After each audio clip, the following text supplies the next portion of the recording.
இந்த கர்த்தருக்கு முன்பாக ஏறி போறீங்கல்ல, போயிட்டு எவ்வளவு தூரம் போனாலும் திருப்பி என்ன செய்யணும்? கீழே வந்துருவாங்க. மோசே மேலே போனார், திருப்பி என்ன பண்ணிட்டாரு? வந்துட்டார். இப்போ யோவான் போனாரு, வந்துட்டார். அப்படியே மேலே போய் நித்தியமா மேலே இருக்கிற ஒரே ஆள் யாருன்னு கேட்டீங்கன்னா இயேசு கிறிஸ்து மட்டும்தான். எபிரேயர் சொல்லுது, அவர் மகா பரிசுத்த ஸ்தலத்துக்குள் பிரவேசித்து பிதாவின் வலது பாரசத்தில் உட்கார்ந்தார்னு இருக்கு. அவர் மட்டும்தான் மேலே போனவர், மேலேயே இருக்கிறார். மிச்சம் எல்லாரும் மேலே போய் என்ன செய்வோம்? இறங்குவோம். நல்ல ஆவிக்குரிய வாழ்க்கையில் உச்சத்துக்கு போவோம்.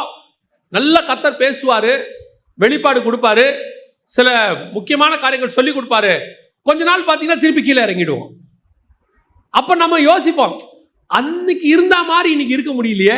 அப்போ ஒரு ஜெப வாழ்க்கை இருந்துச்சு. ஒருத்தர் என்கிட்ட சொன்னாங்க, கல்யாணத்துக்கு முன்னாடி நல்லா ஜெபம் பண்ணேன், கல்யாணத்துக்கு அப்புறம் என்னால் ஜெபம் பண்ணவே முடியல அப்படின்னாங்க. ஏன் சிஸ்டர் அப்படின்னு?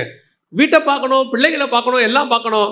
இதுக்கு நடுவில் அன்னைக்கு உட்காந்து அப்போ அவங்க சொன்னது சொல்கிறேன், முழங்கால் போட்டால் 3 மணி நேரம் முழங்கால்லையே நான் நிற்பேன்.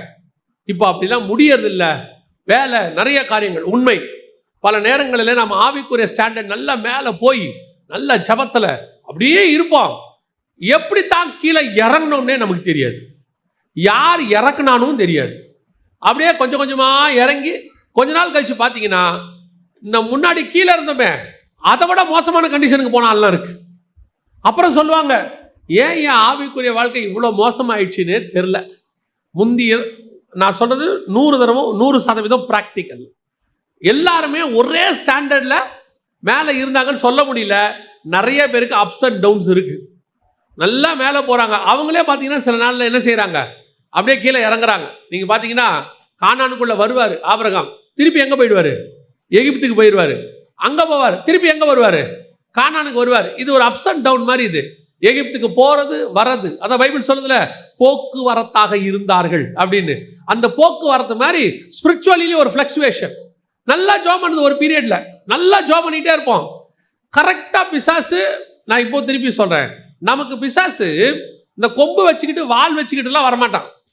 நம்ம ஆவிக்குரிய ஸ்டாண்டர்டை குறைக்கிறதுக்கு நம்ம கூடயே யாரையாவது வச்சுருப்பான்.